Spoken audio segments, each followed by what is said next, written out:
High, welcome to my another makeup tutorial. আজকে red কুর্তির ওপর একটা লুক শেয়ার করছি।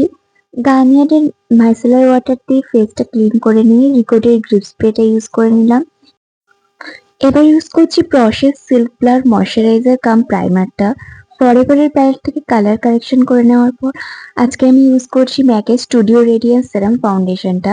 এটার ফিনিশিংটা কিন্তু ভীষণই সুন্দর, ভীষণ ডিউই একটা ফিনিশিং দেয়। আর এটা না আমি নাইকা থেকে অ্যাজ আ গিফট ফ্রিতে পেয়েছিলাম। আর এটার স্কিন টোনটা এত ভালো ম্যাচ করে যাবে আমার স্কিনের সাথে আমি ভাবতে পারিনি। তো এরপর আমি ইউজ করছি রিকোডের brush and then powder set করে নেওয়ার পর ইউজ করে নিলাম পাউডার, কন্ট্যুর, ব্লাশার আর হাইলাইটার। আই মেকআপের জন্য সুইস বিউটির আইব্রো পমেডটা ইউজ করে নিয়েছি।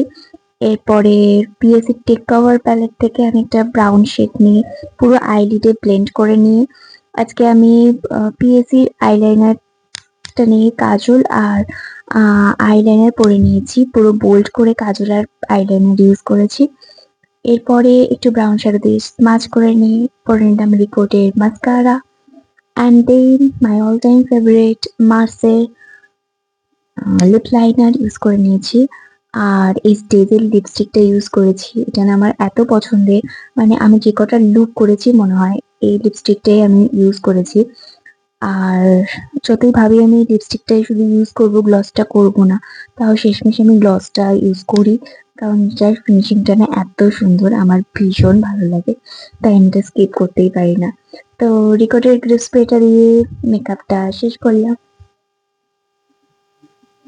কেমন হয়েছে মেকআপ টিউটোরিয়ালটা? দেখা হচ্ছে নেক্সট ভিডিওতে।